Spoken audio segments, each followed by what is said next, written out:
वीराधिवीरं हरिं वीरेन्द्रं घनयोगिमानसचरं वेदान्तविद्याकृतिं वीराचार्यमहं भजामि सततं श्रीवीरनारायणम्।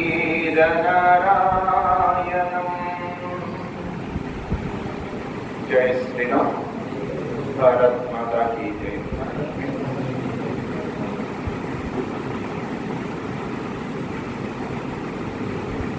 మాన్యమైన కంది మల్లయ్య పల్లెలో స్థిర నివాసమేరు పరచుకుంది.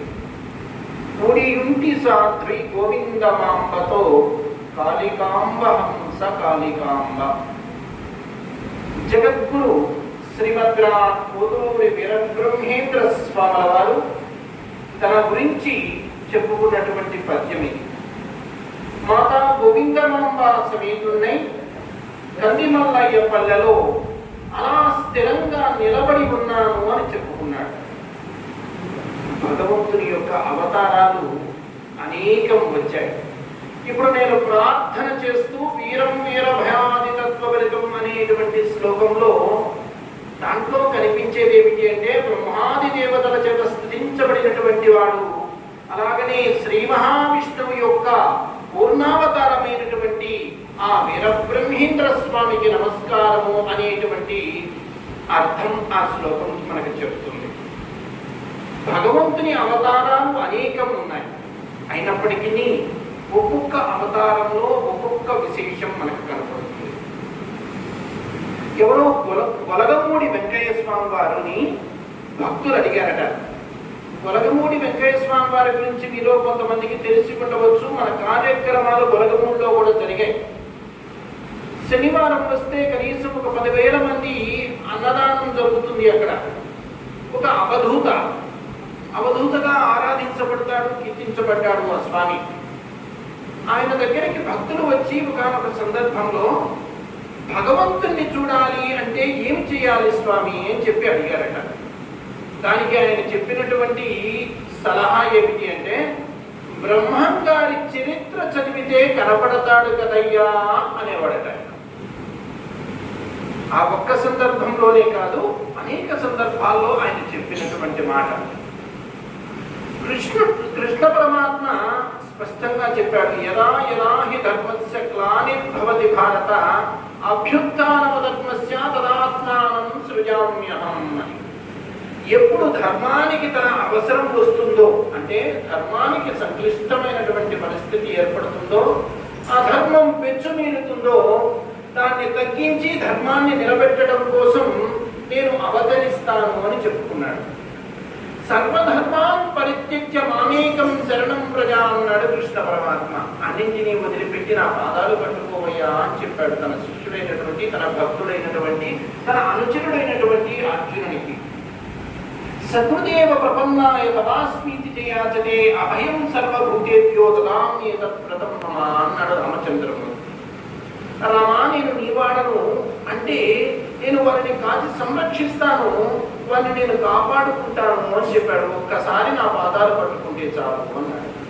అలాగనే వీరబ్రహ్మేంద్ర స్వామి కాలజ్ఞానంలో ఒక మాట అంటాడు, నన్ను ఆశ్రయించిన వారి సకల బాధ్యతను నేనే నిర్వహించును అన్నాడు. అస్మద్దివ్యనామ పఠనాపరులై ఆనందాన ఉండేది అన్నాడు. పోతులూరి వారి భక్తులు జ్యోతిస్వరూపులై ఉండేరు అన్నాడు. నన్ను ఆశ్రయించిన వారు 3 వేళలా పాయసమే భోంచేస్తారు అన్నారు. అస్మద్దివ్యనామ పఠనాపరులై ఇలా అనేకమైనటువంటి వాక్యాలలో తనను ఆశ్రయించిన వారి సకల బాధ్యతను నేనే నిర్వహిస్తాననేటువంటి ఒక భరోసా, ఒక రాముడిగాను ఒక కృష్ణుడిగాను ఏ భరోసా అయితే ఇచ్చాడో ఆ భరోసా వీరబ్రహ్మేంద్ర స్వామి వారి కాలజ్ఞానంలో స్వామివారు స్వయంగా చెప్పినటువంటి వాక్యాలలో కనబడుతుంది. ఆంధ్రదేశంలో వీరబ్రహ్మేంద్ర స్వామి అంటే సామాన్యంగా తెలియనటువంటి వ్యక్తులు ఉండరు. నిక్కర వేసుకోవడం చేతగాని పిల్లవాడు కూడా ఏదైనా ఒక వింత జరిగిందంటే, ఓ విడ్డూరం జరిగిందంటే, ఓ అద్భుతం జరిగిందంటే, ఓ విప్లవం జరిగిందంటే, ఒక విధ్వంసం జరిగిందంటే వాడు అంటాడు బ్రహ్మంగారు కాలజ్ఞానంలో చెప్పారు కదా అని. మీలో కొంతమంది విని ఉంటారు. బ్రహ్మంగారి గురించి మీకేం తెలుసయ్యా అంటే కృష్ణా జిల్లా వాళ్ళని అడిగితే ఆ కోస్తా జిల్లాలో బ్రహ్మంగారిని నాన్నగారు అని పిలుచుకుంటారు. ఇక్కడ రాయలసీమలో బ్రహ్మంగారిని చేజినాయన అని పిలుచుకుంటారు. కర్ణాటక వాళ్ళు బ్రహ్మంగారిని తాతగారు అని పిలుచుకుంటారు. నాన్నగారు, చేజినాయన, తాతగారు ఇలా రకరకాలుగా అత్యంత ఆత్మీయంగా బ్రహ్మంగారిని తలుచుకోవటం మనం వింటూ ఉంటాం. ఇంకొక చిన్న విషయం ఏంటంటే సాక్షాత్తు శ్రీ మహావిష్ణువే ఇన్ని అవతారాలు ఎత్తిన రామావతారంలో రాముడిగా అవతరించిన మన వారికి మన తెలుగు పద్ధతిలో సంప్రదాయంలో గారు అని గౌరవంగా పిలుచుకునేటువంటి ఒక సంప్రదాయము ఒక బ్రహ్మంగారికి మాత్రమే ఉంది.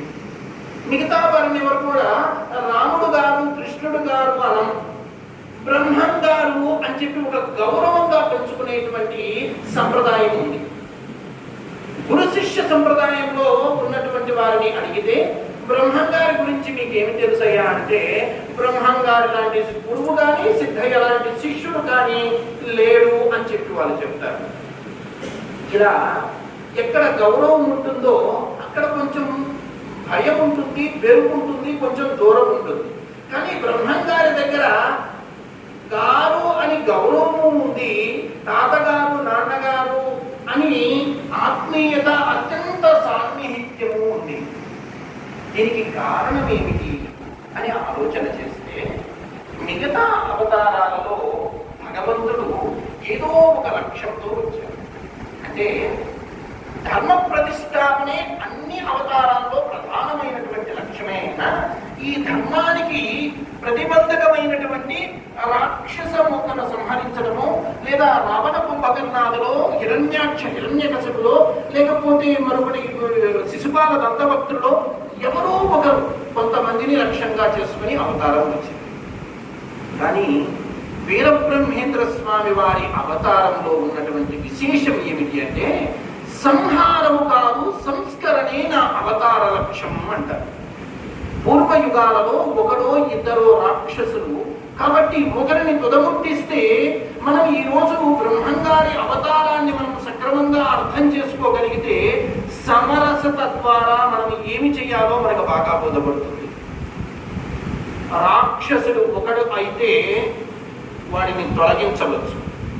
శరీరంలో ఏదో ఒక వేలు చెడిపోతే ఆ వేలును తొలగించి శరీరాన్ని కాపాడుకోవచ్చు. వేలో కాలో గోరో అయితే పర్లేదు. శరీరం అంతా వ్యాధి సంక్రమించిన తర్వాత, శరీరం అంతా వ్యాధి విస్తరించిన తర్వాత మనం శరీరం మొత్తాన్ని తొలగిస్తే మనం లేము, ఉనికి లేదు. కాబట్టి ఈ శరీరం మొత్తానికి కూడా వైద్యం జరగాలి. కొంచెం ఆలస్యం కావచ్చు, కానీ వైద్యం చేసి తీరాలి, శరీరాన్ని సంరక్షించుకోవాలి. ఇక్కడ శరీరం ఏమిటి అంటే సమాజమే. ఈ సమాజం అనేటువంటి శరీరంలో ఒక్క రావణాసురుడైతే వాడిని తొలగించవచ్చు, శరీరాన్ని నిలబెట్టవచ్చు. కానీ శరీరంలో అనువనువన రాక్షస అంశ ప్రతిబింబిస్తూ ఉంటే ఎవరిని సంహరించాలి? కలియుగంలో ప్రతి వాడిలోనూ స్వార్థము నిలువెత్తున పేరుకుపోయింది. ఒకడు దారి వెంట వెళ్తూ ఉంటే 10 రూపాయల నోటు కనపడితే అక్కడ తల ఉంచుతాడు. ఇంకొకడు ఏమనుకుంటాడంటే పరుల సొమ్ము పాము వంటిది అంటాడు. వీడు 1 కోటి రూపాయల దగ్గరైనా వంగుతాడు. ఎవడో ఒక్కడో అరో తప్ప 199 మంది స్వార్థానికి పడిపోయేవారే. స్వార్థం కోసం వీడు ధర్మాన్ని వదిలిపెడతాడు, స్వార్థం కోసం బాధ్యతని వదిలిపెడతాడు, స్వార్థం కోసం సర్వాన్ని వదిలిపెడతాడు. కాబట్టి వీడిలో గూడు కట్టుకున్నటువంటి స్వార్థమే నిజమైనటువంటి రాక్షసత్వం. ఆ రాక్షసత్వాన్ని దూరం చేయాలి అంటే ఒకరిని ఇద్దరిని తొలగిస్తే సాధ్యం కాదు. ఒకవేళ అలా తొలగించుకుంటూ పోతే సమాజంలో అందరినీ సంహరించిన తర్వాత ఈ కత్తి పట్టినటువంటి వాడు ఒక్కడు మిగిలితే ఏమిటి ప్రయోజనం? ఇంతమందిని సంహరించినటువంటి వాడు వీడు కూడా పెద్ద తప్పు చేసిన వాడే అవుతాడు కదా. కాబట్టి రాళ్ళల్లో బియ్యము ఉంటే బియ్యాన్ని ఏరుకుంటాం, బియ్యంలో రాళ్ళు ఉంటే రాళ్ళను ఏరి అవలపడేస్తాం. మనం చేసేటువంటి పని పరిస్థితిని బట్టి, సందర్భాన్ని బట్టి దాని తీవ్రతను బట్టి ఉంటుంది. కాబట్టి వీరబ్రహ్మేంద్ర స్వామి అవతారం ఎందుకు వచ్చింది అంటే నిశ్శబ్దవతో పరాయి పాలనలో జపసత్వాలు ఉడిగిపోయి నిర్జీవంగా ఉన్నటువంటి హైందవ సమాజాన్ని జాగృతం చేయటం కోసం ధర్మము కొంతవరకు స్థీమితమైపోయింది, కొంతమంది దగ్గరే ఆగిపోయింది. సామాన్యుడికి చేరువ కావటం లేదు. సామాన్యుడికి ఈ ధర్మాన్ని చేరువ చేయడం కోసం, ఈ ధర్మ సూక్ష్మము సామాన్యుడికి కూడా అర్థమయ్యేట్లుగా చెప్పటం కోసము వీరబ్రహ్మేంద్ర స్వామి వారి యొక్క అవతారం రావడానికి ప్రధానమైనటువంటి కారణం. అందుకని జనంలో మమేకమవుతుంది వీరబ్రహ్మేంద్ర స్వామి వారి అవతారం. ఎక్కడో కాశీలో గంగా నదీ తీరంలో అవతరించినటువంటి వీరబ్రహ్మేంద్ర స్వామి వారు అత్రి మహర్షి దగ్గర బాల్యాన్ని గడిపారు. అలాగనే నందికొండ పాపాగ్ని కర్ణాటకలో బాల్యంలో యనమదల వీరభోజయాచార్యులు వీరపాపమ్మ అనేటువంటి పుణ్యదంపతుల దగ్గర బాల్యం గడిపారు. వారిని ఈ పిల్లవాడిని వారు పెంచుకున్నారు. ఆ తర్వాత తండ్రి మరణించిన తర్వాత తల్లి అనుమతి తీసుకుని దేశాత్మకు బయలుదేరినటువంటి వీరబ్రహ్మేంద్ర స్వామి వారు కంచిలో తపస్సు చేశారు. బనగానపల్లె, కర్నూలు జిల్లాలో ఉన్నటువంటి బనగానపల్లె ప్రాంతంలో గెలమెరెడ్డి అచ్చమ్మ ఇంట గోపాలన చేశారు. చూడండి, కృష్ణావతారంలోనూ గోపాలన కనపడుతుంది, వీరబ్రహ్మేంద్ర స్వామి వారి అవతారంలోనూ గోపాలన కనపడుతుంది. అందుకే చాలా మంది రామకృష్ణాదుల అవతారానికి వీరబ్రహ్మేంద్ర స్వామి వారి అవతారానికి దగ్గర పోలికలు చూపిస్తారు చాలా మంది అనేకమైనటువంటి విషయాలలో. అక్కడ యశోదమ్మకు ఎలా అయితే తన నోటి యందు చతుర్దశ భువనాలను చూపించాడో, విరాట్ రూపాన్ని విశ్వరూపాన్ని చూపించాడో, అలాగనే వీరబ్రహ్మేంద్ర స్వామి వారు వీరపాపమ్మ లేదా అక్కనాగమ్మ గారికి తన శరీరంలో విశ్వరూపాన్ని చూపించారో, తన మూలతత్వాన్ని చూపించారు. నాన్న, తండ్రి పోయి ఉన్నారు, నేను నీ మీద ఆశలు పెట్టుకుని బ్రతుకుతున్నాను రా, నీకు లేకపోతే నేను ఎలా బ్రతికేది అంటే, అమ్మా నీవెవరు, నేనెవరు, ఈ దేహతత్వం ఏంటి, ఇవన్నీ చెప్పి జీవిత లక్ష్యం ఏమిటో అమ్మకు చెప్పి ఆ వైపు మళ్లించి తన విరాట్ రూపాన్ని చూపించాడు.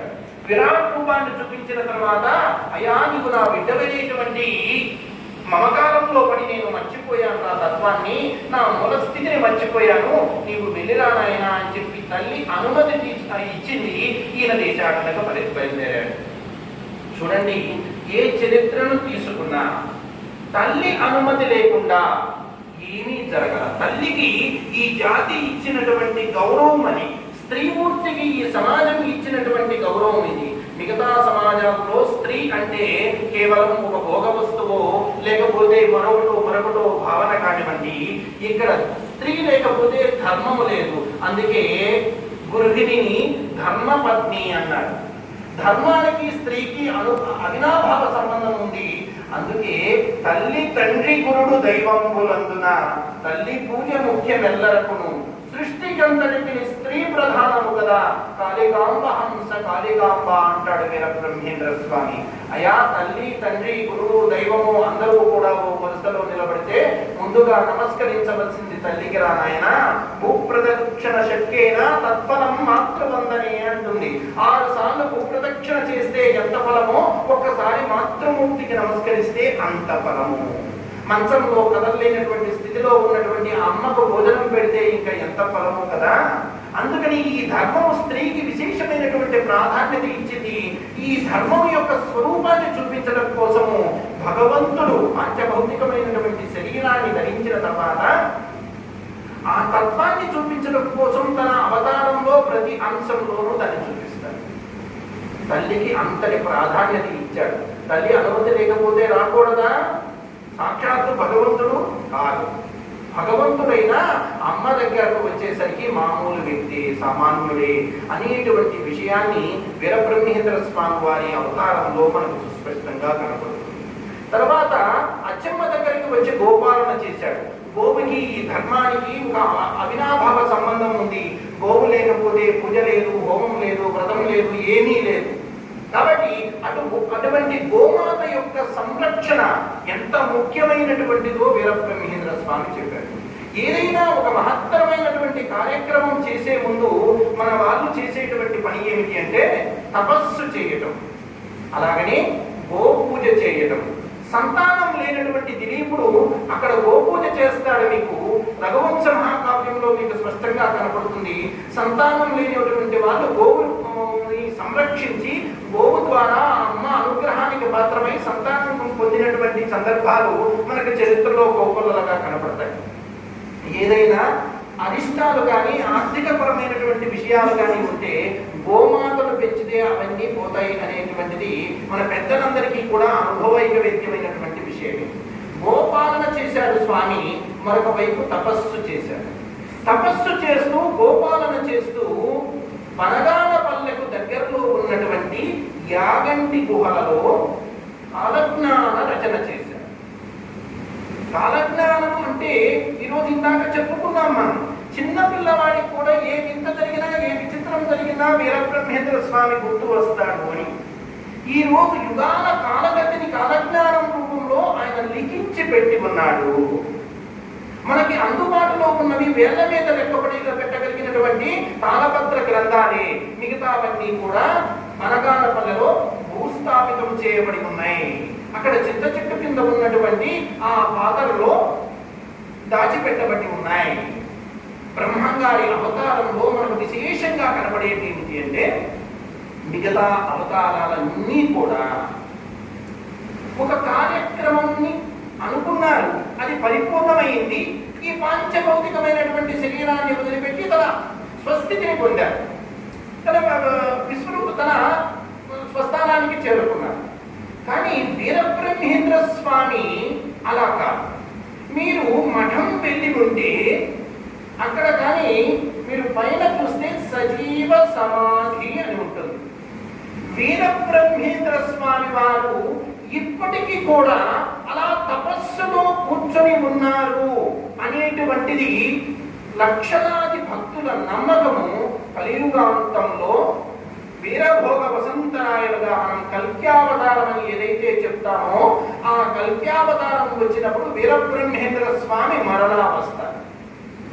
పాంచభౌతికమైనటువంటి శరీరంతో అక్కడ ప్రత్యక్షంగా స్వామివారు కూర్చొని ఉన్నారు. ఎంతో మంది మహాత్ముల దగ్గరికి వెళ్తే, అవధూతుల దగ్గరికి వెళ్తే వారు చెప్పేది ఏమిటి అంటే ఇక్కడ ఉన్నటువంటి ఓ పిల్లవాడు బ్రహ్మయ్య అనేటువంటి పిల్లవాడు కాజీపేట ఒక స్వామివారి దగ్గరికి వెళ్ళి, స్వామి దేవుణ్ణి చూడాలంటే ఏం చేయాలి అంటే, ఒరే పిచ్చోడా నీ పేరే బ్రహ్మయ్యరా, నీకు కోతవేడు దూరంలో బ్రహ్మయ్య అలా కూర్చొని ఉన్నాడు, ఓ బండాయి కదరా అడ్డు, నీకు భగవంతుడికి మధ్యలో ఓ బండే కదరా అడ్డు అని చెప్పి పంపించాడు. సాక్షాత్తు పాంచభౌతికమైనటువంటి ఈ శరీరంతో ఇలా ఇప్పుడు అశ్వత్థామ బలివ్యాసో హనుమాంశ విభీషణ కృపశ్చ పరశురామశ్చ సప్తైతే చిరజీవిన అంటాం. ఈ 7 చిరజీవులు, వీళ్ళకి మరణం లేదు. అయినప్పటికీ వారు మనకి దర్శనం ఇవ్వరు, భక్తితో మాత్రమే దర్శనం ఇస్తారు తప్ప పాంచభౌతికమైనటువంటి శరీరంతో దర్శనం ఇవ్వరు. వీరబ్రహ్మేంద్ర స్వామి తపస్సులోకి ప్రవేశించిన తర్వాత దర్శనమిచ్చినటువంటి సందర్భాలు స్వామివారి చరిత్రలో మనకి కనపడతాయి. ఎలా మనం ముందు చూస్తాం ఆ విషయాన్ని. గోపాలన చేశారు, కాలజ్ఞాన రచన చేశారు. కాలజ్ఞానాన్ని మొట్టమొదటిగా కాలజ్ఞానము తాను చెబుతూ ఉంటే అన్నాజయ్య చేత కొంత రాయించాడు. వీరబ్రహ్మేంద్ర స్వామి స్వహస్తాలతో కొంత రాశారు. అన్నాజయ్య అంటే ఎవరు? ఒక బ్రాహ్మణుడు ఉత్తర దేశం నుండి వీరబ్రహ్మేంద్ర స్వామిని వెతుకుతూ వచ్చినటువంటి వాడు. ఎవరయ్యా వీళ్ళంతా అంటే, భూదేవి పాప భారం భరించలేక శ్రీ మహావిష్ణువుని మొరపెట్టుకుంటే విష్ణుమూర్తి అభయం ఇచ్చాడు. ఏమని అంటే, భూదేవి పాపభారాన్ని తగ్గించడం కోసము, నీకు ఉపశమనం కలిగించడం కోసం మేము అవతరిస్తాము. నేను అంటే శ్రీ మహావిష్ణువు అయినటువంటి నేను వీరబ్రహ్మేంద్ర స్వామిగా అవతరిస్తాను.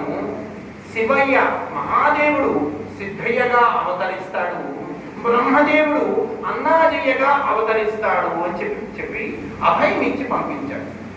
బ్రహ్మదేవుడే అన్నాజయ్యగా వచ్చాడు. బ్రహ్మంగారి చరిత్రని మనం అర్థం చేసుకోగలిగితే సామాజిక సమరసత ఇంతకు మించి మనం ఏమీ చెప్పలేదు. బ్రహ్మంగారి చరిత్ర మనం బాగా అర్థం చేసుకోగలిగితే సామ్యవాదానికి ఇంతకు మించినటువంటి చిహ్నాలు మనం ఏమీ చూపించాలి. బ్రాహ్మణుడైనటువంటి అన్నాజయ్య, దూదేకుల సిద్ధయ్య, గరిమెరెడ్డి అచ్చమ్మ, మాదిగ కక్కయ్య, క్షత్రియుడైనటువంటి ఆనంద భైరవ యోగి, ఇలా అన్ని కులాల వారిని, అన్ని ప్రాంతాల వారిని, అన్ని వర్గాల వారిని అందరినీ కూడా సమన్వయపరిచి అర్హతే ప్రాతిపదికన ఒక పంక్తిలో కూర్చుండబెట్టి ఈ భోజనాన్ని ఆధ్యాత్మికమైనటువంటి బోధను అందించినటువంటి వాడు వీరబ్రహ్మేంద్ర స్వామి. సూర్యుడు అందరి మీద తన కిరణాలను ఎలా అయితే ప్రసరింపచేస్తాడో, గంగమ్మ తనలో మునిగినటువంటి వారినందరినీ ఎలా అయితే పునీతం చేస్తుందో, ఈ భూదేవి అందరినీ ఎలా అయితే సమానంగా భరిస్తుందో, అలాగనే భగవంతుడు అందరి మీద సమానమైనటువంటి దృష్టి ఉంటుంది. వీరబ్రహ్మేంద్ర స్వామి అంటాడు, మాలమాదికలకు మూలము హరియము, మాలమాదికలకు సూలి మొదలు, హరులు రెండు తెరగులై వచ్చిరి, కాళికాంబ హంస కాళికాంబ. వీళ్ళు ఎక్కువ వీళ్ళు తక్కువ అంటే ఇంతకంటే మూర్ఖత్వం లేదు. ప్రతి వారిలోనూ ఆ భగవంతుని అంశ, ఆ భగవంతుని తత్వమే అధివసించి ఉంది. శృణ్వంతు విశ్వే అమృతస్య పుత్రాః అని చెప్పి వేదం ఘోషిస్తూ ఉంది. ఓ మానవుల్లారా, మీరు సామాన్యమైనటువంటి వాళ్ళు కాదు. ఆ పరమాత్మ యొక్క ప్రతిరూపాలు, ఆయన యొక్క ప్రతిబింబం మీలో అధివసించి ఉంది అని చెప్పి చెబుతూ ఉంటే ఒకరు ఎక్కువ ఒకరు తక్కువ అంటాం మూర్ఖత్వము అని చెప్పి వీరబ్రహ్మేంద్ర స్వామి తన తత్వం ద్వారా గుర్తు చేస్తారు. అలాగనే అన్నమయములైనవన్నీ జీవంబులు, కూడు లేక జీవకోటి లేదు, కూడు తినని కాడ కుల భేదమేలవో అని ప్రశ్నిస్తాడు. ఏమయ్యా, అందరికీ అన్నమే కావాలి కదా, ఆ అన్నము దగ్గర నువ్వొక చోట తిను నేనొక చోట తింటాను, నువ్వొకటి తిను నేనొకటి తింటాను అనేటువంటి భేదభావం ఎందుకయ్యా? అందరిలోనూ ఆ పరమాత్మే అహం వైశ్వానరో భూత్వా ప్రాణినాం దేహమాశ్రితః అని చెప్పినట్లుగా ఆ భగవంతునికి నివేదన చేసేటువంటి పదార్థం అందరిలోనూ అధివసించి ఉన్నటువంటి భగవంతుడు ఆయనే కదా. మరి ఆయనకి పెట్టేటువంటి ప్రసాదంలో వ్యత్యాసం ఎందుకు, విభజన ఎందుకు? అందరము సమానులమే అని రాముడి రూపంలో ఏ తత్వాన్ని అయితే చెప్పాడో, కృష్ణుడి రూపంలో ఏ తత్వాన్ని అయితే చెప్పాడో, వీరబ్రహ్మేంద్రుడి రూపంలో అదే తత్వాన్ని చెప్పడమే కాదు, ఆచరణ చూపిస్తూ సామాన్య జనం దగ్గరికి తీసుకొని వెళ్ళాడు. అవతరించింది కాశీ మహానగరంలో, దివ్యమైనటువంటి క్షేత్రంలో. బాల్యం గడిపింది నందికొండ పాపాగ్నిలో. కాలజ్ఞాన రచన చేసింది బనగానపల్లెలో. తపస్సు చేసింది కంచిలో. స్థిర నివాసం ఏర్పాటు చేసుకుంది కందిమల్లాయపల్లి. స్వామివారు దేశమంతా కూడా సంచారం చేశారు. దేశమంతా సంచారం చేసిన స్వామివారి యొక్క ప్రధానమైనటువంటి లక్ష్యం ఏమిటంటే, ఈ అవతార లక్ష్యం సామాన్యుణ్ణి ఉద్ధరించడమే. పల్లె పడుచులు పొలం పనులు చేసుకుంటూ, కోతలు పోసుకుంటూ, కలుపులు తీసుకుంటూ, ఈతలు వేసుకుంటూ, అన్ని రకాలైనటువంటి పనులు చేసుకుంటూ, ఏ పనికి ఇబ్బంది లేకుండా ఆడుకునే విధంగా, తలుచుకునే విధంగా బ్రహ్మంగారి తత్వాలు ఉంటాయి. ఈ జన్మమిక దుర్లభమురా, ఓరి జన్మ సాకార సద్గురుని గనరా, ఈ జన్మమిక దుర్లభమురా, చెప్పలేదంటనక పొయ్యేరు, నరులార గురుని చేరి మృత్యుతి బ్రతుకనే చేరు. చందమామ చందమామ చందమామాయి సంధి తెలిపే జానగవరే చందమామ. పాలోయమ్మ పాలు, నా దేహమే గురుని పాలు, పాలోయమ్మ పాలు. ఎంత మంచి గురుడు దొరికేనే ఓ యమ్మలారా, ఎంత మంచి గురుడు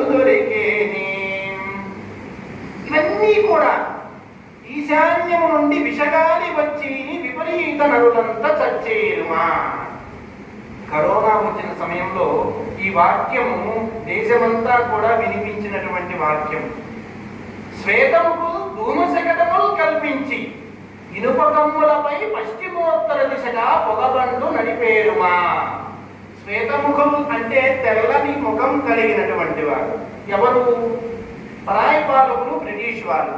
ధూమశకటము కల్పించి, ఫస్ట్ స్టీమ్ ఇంజినే కదా, పొగబండ్లే మొదట్లో ఉన్నటువంటిది. కాబట్టి ధూమశకటములు కల్పించి ఇనుప కమ్ములపై, ఇనుప కమ్ములు అంటే ఏంటి? పట్టాలపై పశ్చిమోత్తర దిశగా బొంబాయి టు ఠానా మొదటి రైలు మార్గం. కాబట్టి ఇంత స్పష్టంగా ఉంటాయి చాలా వాక్యాలు. కొన్ని మార్మికంగా ఉంటాయి, కొన్ని చాలా స్పష్టంగా ఉంటాయి. తత్వము కానివ్వండి, సామాజిక బాధ్యతను గురించి చెప్పేటువంటి విషయం కానివ్వండి, సామాన్యుడికి చేరువలో ఉంటాయి. నరుడు పొరలున్న సర్పము కారాలు, తోడెలౌట మంచి త్రోవ కాదు. దీంట్లో అర్థం కానిదేముంది? ఒరే నాయనా, పాములాగా పగబట్టి బుసగొట్టి చంపకూడదురా, తోడేలులాగా పీక్కు తినకూడదు. భగవద్దత్వాన్ని తెలుసుకోవాలి, నీకు చేతనైనటువంటి సాయం చేయాలినా. సుందరులు చూచి, సుఖభోగములు చూచి, ధనము చూచి, గొప్పతనము చూచి, కన్ను గుట్టెని మన్నవును మనుజుండు కాళికాంబ హంస కాళికాంబ.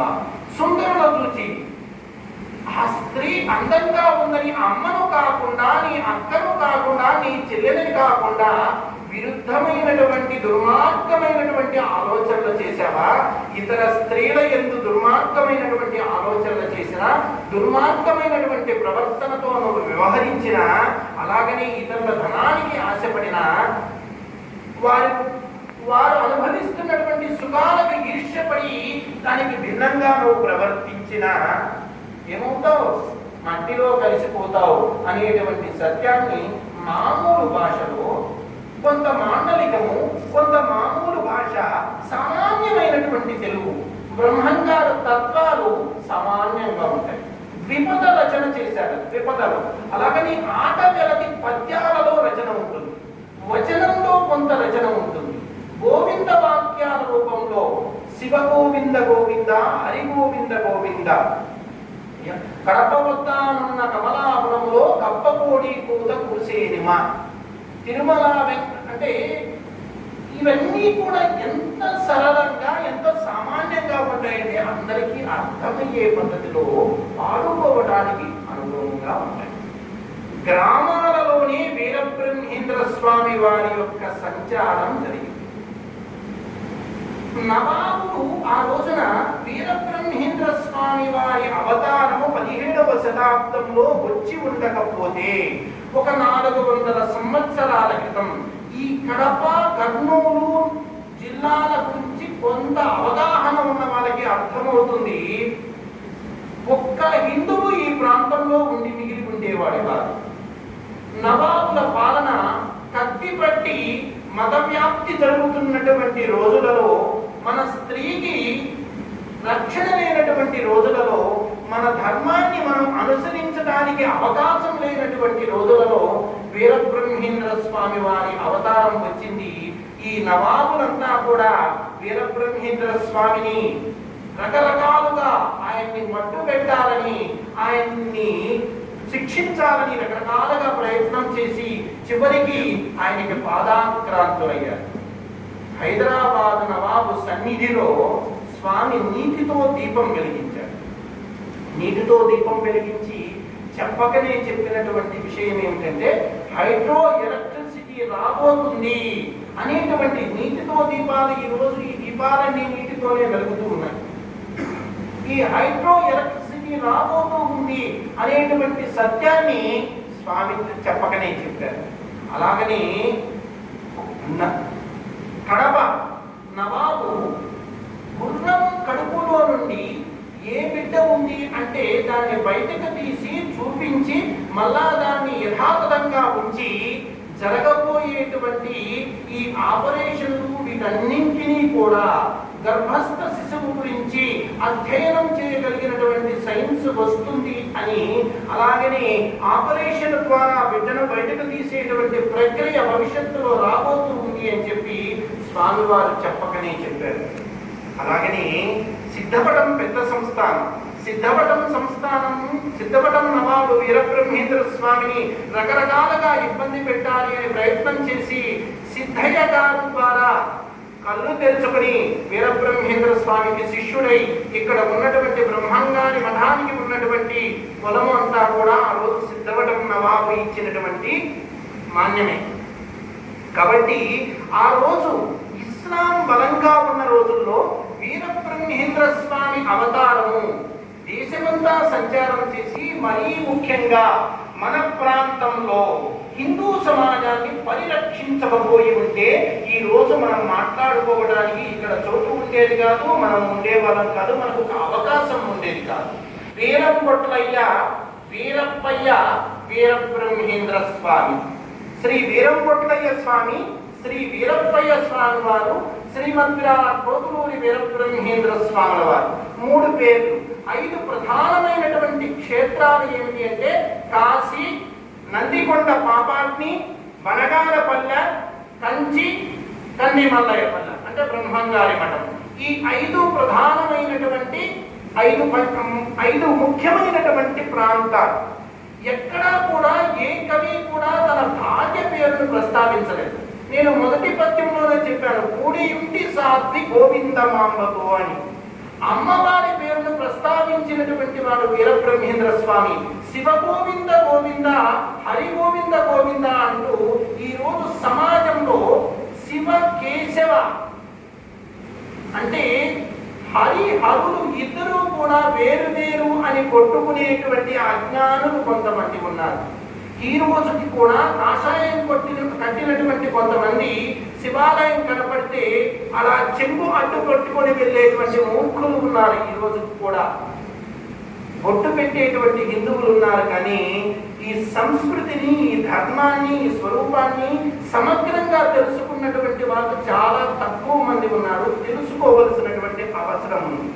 శివ గోవింద గోవింద, హరి గోవింద గోవింద అంటూ శివకేశవ అద్వైతాన్ని, అభేద తత్వాన్ని స్వామివారు నిరూపించాడు. అక్కడ రామావతారంలో శ్రీ మహావిష్ణువు రామచంద్రుడుగా వస్తే హనుమ రూపంలో మహాదేవుడు వచ్చాడు. అలాగనే వీరబ్రహ్మేంద్ర స్వామి రూపంలో శ్రీ మహావిష్ణువు వస్తే సిద్ధయ్య రూపంలో మహాదేవుడు వచ్చాడు. కాబట్టి ఈ హరిహర అద్వైతాన్ని, అభేద తత్వాన్ని తెలియచేయటం కోసం వీరబ్రహ్మేంద్ర స్వామి అవతారం నడిచారు. అంతేకాదు బ్రహ్మంగారు ఎవరిని అనుగ్రహించారు అంటే మంచి దారిలో వెళ్ళేటువంటి ప్రతి వారిని అనుగ్రహించారు. భక్తితో ఆశ్రయించిన ప్రతి వారిని అనుగ్రహించారు. సిద్ధయ్య గారు భక్తిగా 12 సంవత్సరాలు సేవించాడు. సిద్ధయ్య లాంటి శిష్యుడు లేడు అని చెప్పి లోకము చెప్పుకునే అంతగా ఆయన్ని తీర్చిదిద్దాడు. కక్కయ్య అంత సేవ చేయలేదు. ఎప్పుడో ఒకసారి మాటుగా స్వామి చెబుతున్నటువంటి షట్చక్ర యోగాన్ని విన్నాడు. శరీరంలో దేవతలు ఉన్నారట. మూలాధారము, స్వాధిష్టానము, మణిపూరకము, అనాహతము, విశుద్ధము, ఆగ్నేయము, సహస్రారము అనేటువంటి 7 ప్రధానమైనటువంటి ప్రాంతాలు, 6 చక్రాలు ఉన్నాయట అని విన్నాడు. ఇంటికి వెళ్ళి నిద్రిస్తున్నటువంటి భార్యని కండలుగా నరికి చూశాడు. అక్కడ ఆయనలో కనిపించేది ఏమిటి అంటే బ్రహ్మంగారు ఏమి చెప్పినా అసత్యము చెప్పడు. సత్యం పలికేటువంటి దేవుడు, ఆయన చెప్పినవన్నీ కూడా సత్యం అవుతున్నాయి కాబట్టి ఆయన అబద్ధం చెప్పడు అని చెప్పి విశ్వసించాడు. భక్తి, విశ్వాసము బలంగా ఉంటే ఏమి జరుగుతుందో కక్కయ్య జీవితంలో మనకు కనబడుతుంది. కక్కయ్య భార్యను కండలుగా ఖండించాడు. దేవతలు కనిపించలేదు. విషయం ఊరంతా ప్రాకింది. స్వామి చెంతకు వచ్చింది. స్వామి వారే చూడండి, సిద్ధయ్య గారు వీరబ్రహ్మేంద్ర స్వామిని వెతుకుతూ వచ్చాడు. అన్నాదయ్య వీరబ్రహ్మేంద్ర స్వామిని వెతుకుతూ వచ్చాడు. ఆనంద భైరవ యోగి వీరబ్రహ్మేంద్ర స్వామిని వెతుకుతూ వచ్చాడు. కానీ బ్రహ్మంగారు వెతుకుతూ వెళ్ళినటువంటి చోట్లు 2. తన శిష్యులను. ఒకటి అచ్చమ్మ చెంతకు వెళ్ళాడు. గరిమెరెడ్డి అచ్చమ్మ ఇంటికి తాను వెతుకుతూ వెళ్ళాడు. రెండవది కక్కయ్య ఇంటికి తనంతట తాను వెళ్ళాడు. కక్కయ్య గుడిసెలోకి వెళ్ళి ముత్యమ్మను బ్రతికించి దేహంలో దేవతలను చూపించి వారిద్దరికీ మంత్రోపదేశం చేసి తన శిష్యులుగా స్వీకరించాడు.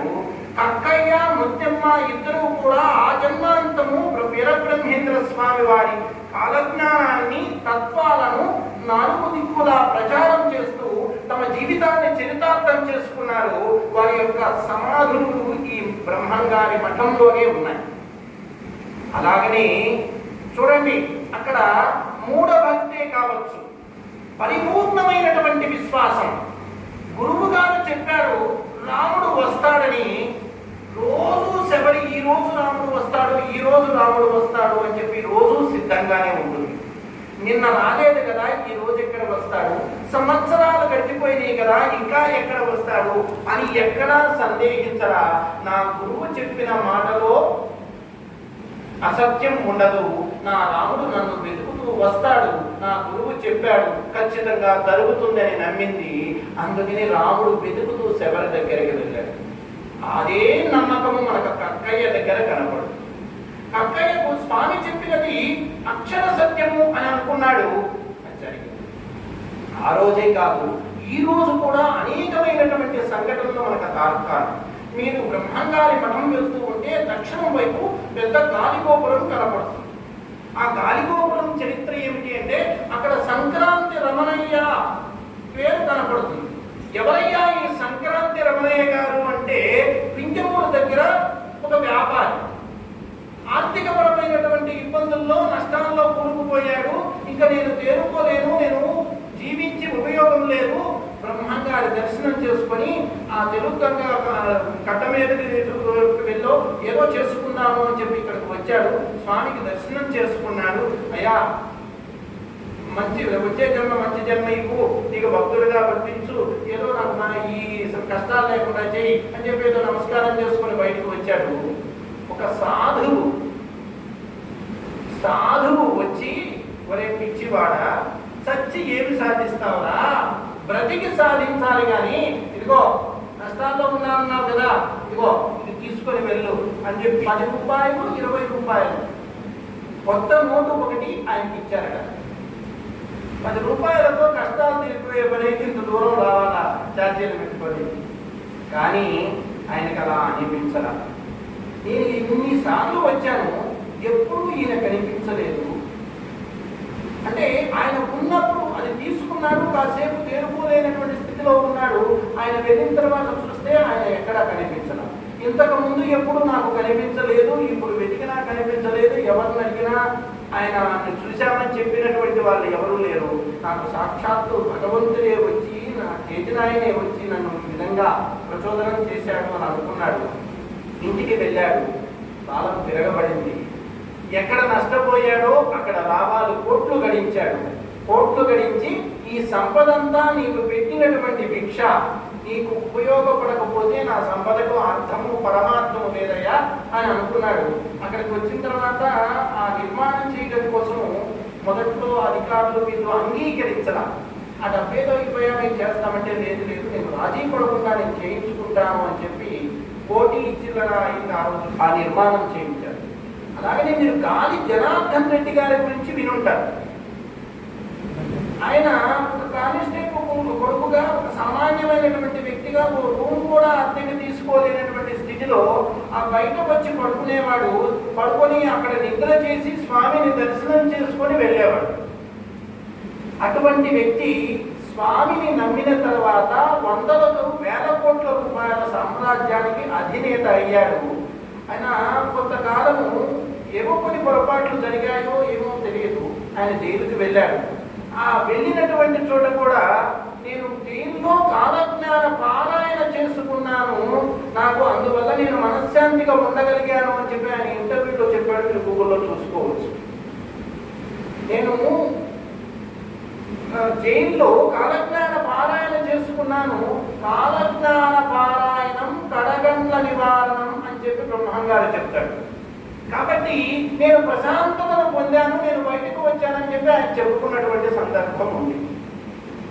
ఏతావత భగవంతుని అనుగ్రహాన్ని పొందటానికి వ్యాధస్యాచరణం ధ్రువస్య వయో విద్యా గజేంద్రస్య కా పూజ్యాయ కిం నామ రూపమధికం కిం వా సుదాన్నోదనం అంటారు.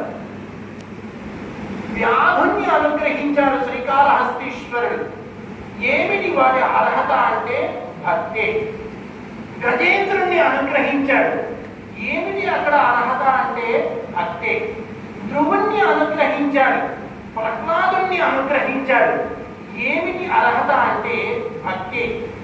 సరైనటువంటి రూపం లేని చూడటానికి అసఖ్యంగా ఉన్నటువంటి ఆ కుక్షను కృష్ణ పరమాత్మ అనుగ్రహించాడు. ఏమిటి అర్హత అంటే ప్రేమ భక్తి. భక్త్యా పుష్యతి కేవలం నచ గుణై భక్తి ప్రియోహి మాధవ అంటాడు. భక్తి ఎక్కడ ఉంటుందో భగవంతుడు అక్కడ భగవంతుని యొక్క అనుగ్రహం ఉంటుంది. బ్రహ్మంగారి చరిత్రలో మనకు అది సుస్పష్టంగా కనపడుతుంది. పుష్పగిరి అగ్రహారానికి సంబంధించినటువంటి ఒక బ్రాహ్మణ స్త్రీ తన భర్త కుష్ఠవ్యాధి గ్రస్తుడై ఉంటే తీర్థక్షేత్రాలన్నీ తిరుగుతూ అడవిలో దిక్కులేనటువంటి స్థితిలో వీరబ్రహ్మేంద్ర స్వామి వారిని ప్రార్థన చేస్తే స్వామివారు ప్రత్యక్షమై స్వామివారి చరిత్రలో ఉండేటువంటి విషయం స్వామివారి ప్రత్యక్షమై ఆయన పుష్టి వ్యాధిని తొలగించినటువంటి సందర్భం. నంద్యాల విశ్వబ్రాహ్మణుల దగ్గరికి వెళ్ళినప్పుడు నీవు ధర్మ ప్రచారం కోసం కాదు, నువ్వేదో జీవిక కోసం వచ్చావు, నువ్వు దిక్కులేక జనాభా వెంట తిరుగుతున్నావని చెప్పి నిందిస్తే మేము పెట్టినంత నువ్వు తినాలి అని చెప్పి 12 బస్తాలు పుట్టాడు అన్నాన్ని రాశిగా పోస్తే నాయన నా శిష్యుడికి సరిపోతుంది అని చెప్పి సిద్ధగిని పంపిస్తే పుట్టాడు అన్నం తిని ఆకలి ఆకలి అంటే తన చేతిలో ఉన్నటువంటి దుబ్బెడు అన్నంతో ఆయన ఆకలి తీర్చినటువంటి సంఘటన మనకు బ్రహ్మంగారి చరిత్రలో కనపడుతుంది. అలాగని దాహము అంటే కరిగించినటువంటి లోహాన్ని ఇచ్చిస్తే ఆ లోహాన్ని గడగడా తాగేసి ఆయన సరిపోలేను ఇంకా ఇవ్వండి అన్నటువంటి సంఘటన బ్రహ్మంగారి చరిత్రలో మనకు కనపడుతుంది. జీవి వధ చేస్తేనే దేవి అనుగ్రహిస్తుంది అంటే పిచ్చివాడ అందరికీ ఆమె అమ్మ తన బిడ్డలు చంపి తనకు ఆహారంగా పెడితే ఆవిడ దుఃఖిస్తుందిరా అని చెప్పి వాళ్ళకి అర్థం కావడం కోసం పోలేరమ్మని పిలిస్తే వైరాల మూపులతో నిప్పుల కుంపడితో అమ్మ బయటకు వచ్చినటువంటి సంఘటన మనకు బ్రహ్మంగారి చరిత్రలో కనపడుతుంది. పిలిస్తే పోలేరమ్మ సాక్షాత్ జగన్మాత దిగి వచ్చింది అంటే వీరబ్రహ్మేంద్ర స్వామి వారి అవతారం ఏమిటో మనం ప్రత్యేకంగా అర్థం చేసుకోవాల్సినటువంటి అవసరం ఉంది. కృష్ణ పరమాత్మ కోసం అష్టభుజి అయినటువంటి ఆ దుర్గమ్మ దిగి వచ్చినట్లుగా ఇక్కడ వీరబ్రహ్మేంద్ర స్వామి పిలిస్తే పోలేరమ్మ దిగి వచ్చినటువంటి సందర్భం. అలాగనే సమాధిలోకి ప్రవేశిస్తూ ఉన్నటువంటి సమయంలో కూడా సిద్ధయ్యని పూల కోసం పంపించడము, ఆ తర్వాత వచ్చేసరికి ఈయన సమాధి గదిలో కావడము, సిద్ధయ్య గారు వచ్చిన తర్వాత నేను దేహం సాధిస్తాను గురువు లేనటువంటి కరువు ఎందుకు అని చెప్పి ప్రాణత్యాగానికి సిద్ధపడితే తనంతట తాను సమాధి పలకను తొలగించుకుని సమాధిలోకి వెళ్ళిన తర్వాత కొన్ని గంటల తర్వాత తనంతట తాను వచ్చి శిష్యుణ్ణి అనుగ్రహించి తన ప్రతీకలైనటువంటి శిఖాముద్రిక, యోగదండము, కాలజ్ఞానము, పాదుకలు ఇవన్నీ కూడా శిష్యునికి ఇచ్చి పంపించినటువంటి వాడు వీరబ్రహ్మేంద్ర స్వామి. కొన్ని సంవత్సరాల తర్వాత ఇంకా నీ తండ్రి ఎక్కడ జీవించి ఉన్నాడయ్యా అని ఎవరో అన్నారు అంటే నా తండ్రి జీవించి ఉన్నాడనే సత్యం నాకు తెలుసు, లోకానికి మొత్తానికి చూపిస్తాను అని చెప్పి వీరబ్రహ్మేంద్ర స్వామి కుమారుడైనటువంటి పోతులూరయ్య గారు ఆ సమాధి పలకాన్ని తొలగిస్తే స్వామి వారు కళ్ళు తెరిచి, మూర్ఖుడా, ప్రతి వాడికి సమాధానం చెప్పడం సాధ్యమవుతుందా? వాళ్ళెవరో అన్నారు అని చెప్పి నువ్వు మూర్ఖమైనటువంటి పని చేశావు, ఓ వెళ్ళు 12 సంవత్సరాలు తపస్సు చేయి అని చెప్పి కుమారుణ్ణి దండించి మందలించి తపస్సుకు పంపించినటువంటి వాడు వీరబ్రహ్మేంద్ర స్వామి. శిష్యుడు ఆర్తితో పిలిస్తే తనంతట తాను వచ్చినటువంటి వాడు, కుమారుడు పిలిస్తే కుమారుడు బండ తొలగిస్తే ఆగ్రహించినటువంటి వాడు వీరబ్రహ్మేంద్ర స్వామి. భగవంతుని యొక్క అవతారం. భక్తుల మీద ఎటువంటి ప్రేమ ఉంటుంది? బంధుత్వానికి ప్రాధాన్యత ఇస్తాడా లేదా భక్తికి ప్రాధాన్యత ఇస్తాడా? ఇటువంటి విషయం విషయాలన్నీ కూడా మనకి బ్రహ్మంగారి అవతారంలో సుస్పష్టంగా అర్థమవుతాయి. బద్వేలు నుండి వస్తూ ఉంటే నందిపల్లె అనేటువంటి ఒక గ్రామం. ఆ గ్రామం నుండి ఒక అమ్మ ఉద్యోగరీత్యా కోస్తా జిల్లాలో ఒక ప్రాంతానికి వెళ్ళింది. అమ్మ నువ్వు ఎక్కడి నుండి వచ్చావు అంటే, నేను బ్రహ్మంగారి మఠం నుండి వచ్చానమ్మా అని చెప్పింది. ఆ ఆఫీసులో ఉన్న వాళ్ళంతా లేచి ఆమె పాదాలకు పెట్టి నమస్కారం చేసి, అమ్మా నువ్వు బ్రహ్మంగారు నడయాడినటువంటి ప్రాంతంలో, బ్రహ్మంగారు అధివసించి ఉన్నటువంటి ప్రాంతం నుండి వచ్చావు, నిన్ను దర్శిస్తే మా జీవితం ధన్యమైపోయిందమ్మా అని చెప్పి చేతులెత్తి మొక్కారట. ఆ అమ్మ నాకు చెప్పి ఎన్నిసార్లు చెప్పి మురిసిపోయిందో, ఎన్ని సభలో చెప్పిందో. అంటే సాక్షాత్తు భగవంతుడు అధివసించి ఉన్నటువంటి చోట మీ శిక్షణ కార్యక్రమం సాగుతూ ఉంది. మీ భాగ్యము చాలా గొప్పది. మీ వందల కిలోమీటర్ల దూరం నుండి స్వామి సేవ చేసుకునే భాగ్యం కోసం నాలాంటి వాళ్ళు కొన్ని వేల మంది ఇక్కడికి వచ్చి ఇక్కడే ఉండిపోతారు. ఆయన తత్వంలో ఓలలాడుతూ అలా నిలిచిపోతారు. ఎందుకంటే ఆ మాధుర్యంలో పడితే బయటికి రావడం కష్టం. చీమ చక్కెర రాశిలోకి వెళ్ళిన తర్వాత దాంట్లో పడి చావనైనా చస్తుంది, కానీ బయటికి రాదు. అలాగనే ఏమిటి అంటే, ఆ భగవంతుని యొక్క తత్వాన్ని దగ్గరగా చూసినప్పుడు ఆ అనుభూతి మాకు కలిగింది. మాకు ఈ భాగ్యం కలగడానికి కారణం ఏమిటి అంటే, ఎక్కడో కుక్కల కాళ్ళెత్తే రాళ్ళలాగా ఉండవలసినటువంటి మమ్మల్ని తీర్చిదిద్దినటువంటి ఘనత మా గురుదేవులు శ్రీ శ్రీ శ్రీ యోగి అచలానంద స్వాముల వారిది. వారికి 6 సంవత్సరాల ప్రాయంలోనే వీరబ్రహ్మేంద్ర స్వామి వారు ప్రత్యక్షంగా దర్శనమిచ్చి మంత్రోపదేశం చేసినటువంటి సందర్భం ఉంది. ఆ జన్మాంతం వారు బ్రహ్మచారిగా, ఆ తర్వాత సన్యాసిగా, ఆ తర్వాత ఈ ఆశ్రమ పరంపర వారి నుండే ప్రారంభమైంది. వారు ఈ ధర్మ ప్రవచనం, ఈ ధర్మము యొక్క పునర్వైభవమే వారి లక్ష్యము. అలాగనే దీనికి బ్రహ్మంగారి తత్వాన్ని సమాజంలోకి తీసుకొని వెళ్తే సామాన్య మానవుడి దగ్గరికి ఈ ధర్మాన్ని తీసుకువెళ్ళవచ్చు అనేటువంటిది వారి అభిమతము. వారి ఆశీస్సులతో మేము ముందుకు సాగుతూ ఉన్నాము. మీ అందరికీ కూడా గోవిందమాంబ సమేతుడైనటువంటి వీరబ్రహ్మేంద్ర స్వామి, మా గురుదేవులైనటువంటి అచలానంద గురుదేవుల యొక్క దివ్యమైనటువంటి ఆశీస్సులు సర్వత్రా ఉండాలి అని చెప్పి, హనుమత్ లక్ష్మణ సమేతుడైనటువంటి సీతారామచంద్రమూర్తి యొక్క సంపూర్ణ కరుణ కటాక్ష కృపా వీక్షణాలు మన అందరి మీద ప్రసరించాలి అని చెప్పి వీరబ్రహ్మేంద్ర స్వామి చెప్పాడు. రామ రామాయణ వారలు రాలిపోదురు తెలుసుకోండి అన్నాడు. రామా అనే మంత్రము నా కుక్షిలోనే ఉంది అన్నాడు. అటువంటి రామచంద్రమూర్తి, రామో విగ్రహవాన్ ధర్మ అన్నటువంటి రామచంద్రమూర్తి కార్యంలో మనం ముందుకు సాగుతున్నాం. మనకు ఆయురారోగ్య ఐశ్వర్యాదులని ఆ సర్వేశ్వరుడు పుష్కలంగా అందించి మన కార్యంలో మనల్ని సఫలీకృతులను చేయాలని, దానికి అవసరమైనటువంటి శక్తిని యుక్తిని సర్వేశ్వరుడు సమృద్ధిగా ఇవ్వాలి అని చెప్పి ప్రార్థన చేస్తూ సమస్త పెద్దలందరికీ అలాగని ప్రచారకులైనటువంటి మీ అందరికీ కూడా మరొకసారి శుభాభినందనలు తెలియజేస్తూ ఓం ప్రశాంతికి, ఓం శ్రీ గురుభ్యో నమః. జై శ్రీరామ్.